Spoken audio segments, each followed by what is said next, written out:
So as part of my research for this documentary, I published a poll yesterday.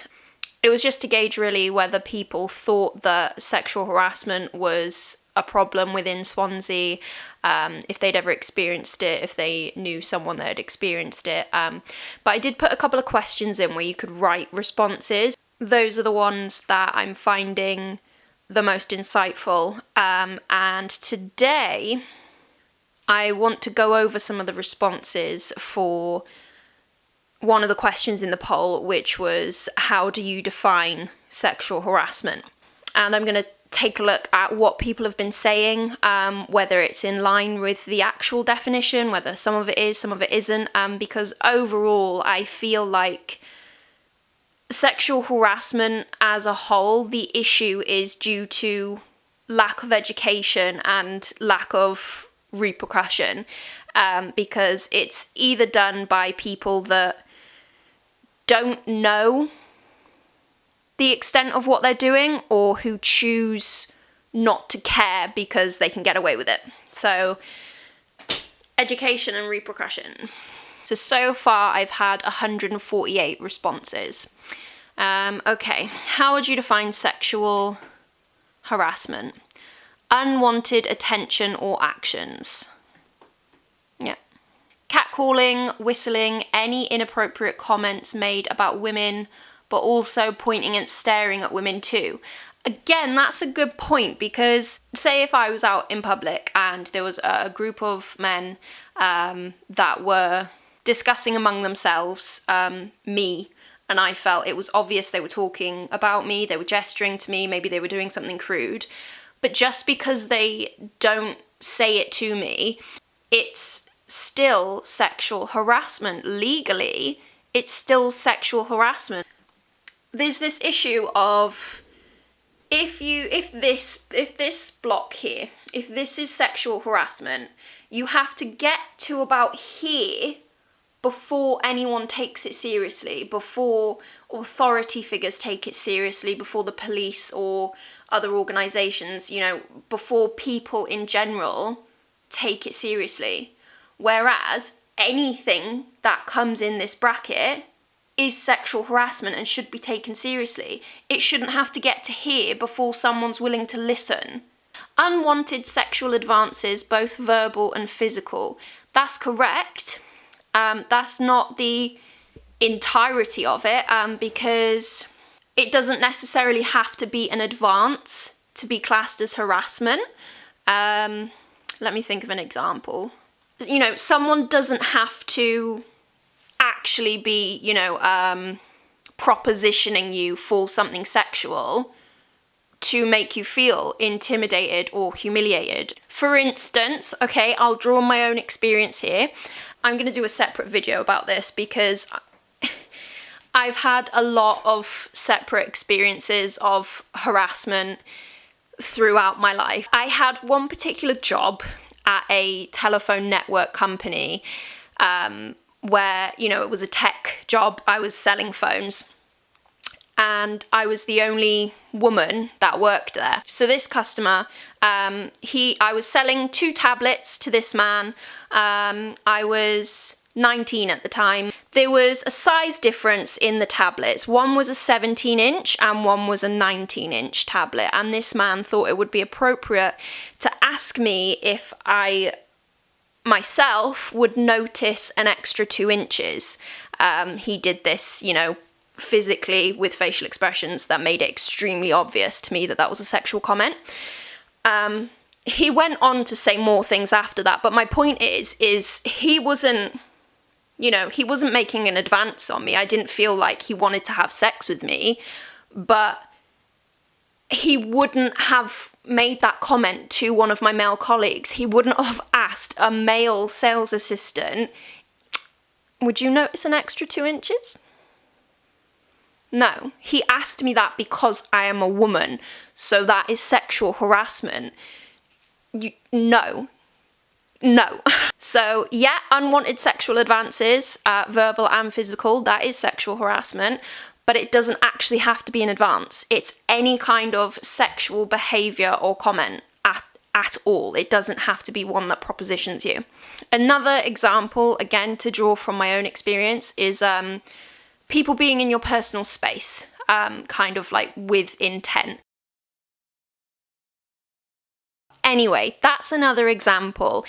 That wasn't a comment, and that wasn't someone physically touching me, but he was moving closer and closer and closer to me with an undoubtable intent to make me feel uncomfortable, because I was in an all-male situation, I was a young teenage girl, and I think he just kind of saw an opportunity to just get his kicks by, being dominant.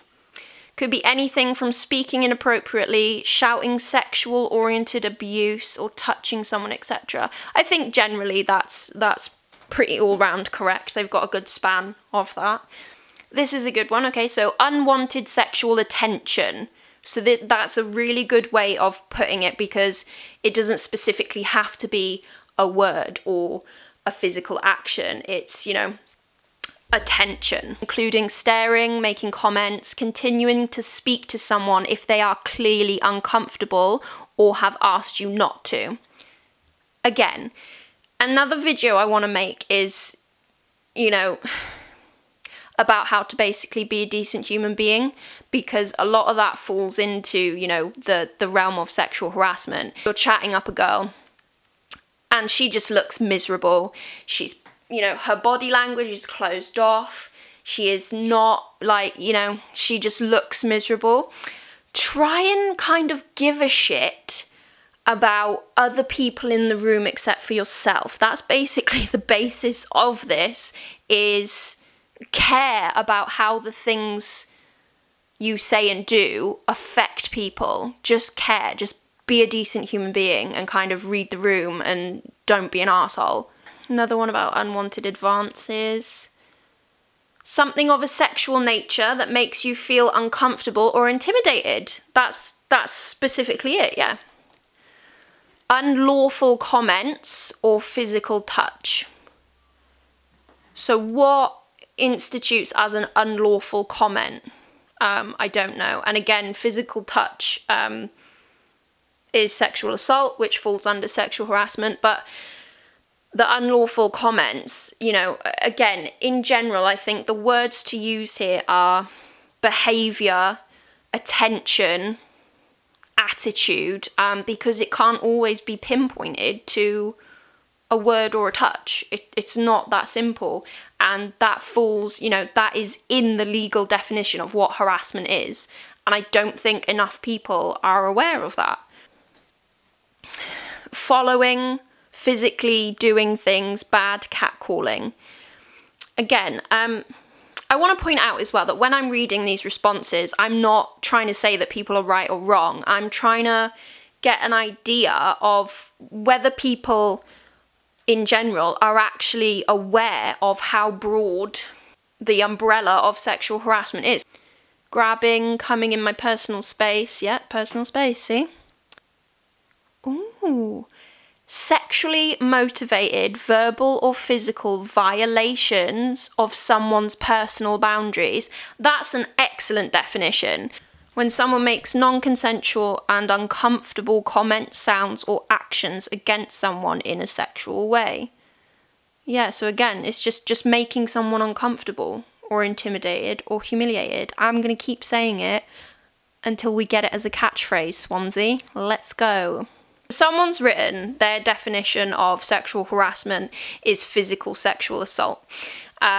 The issue with that, again, if we go back to our bar, is that physical sexual assault is all the way up here. Now, all the rest of this as well, all of this, that's still sexual harassment, and it still needs to, be reprimanded, be reported, and in general, I just feel like people need to be educated about what sexual harassment actually is, about what all of this bit is, because people only know about this. I'm not saying that everyone thinks that way, because there's always going to be different opinions. Too many people think that sexual harassment is this, but really it's this. We need everyone to be aware that all of this It's all sexual harassment, not just this bit at the top. Responses that I'm getting are,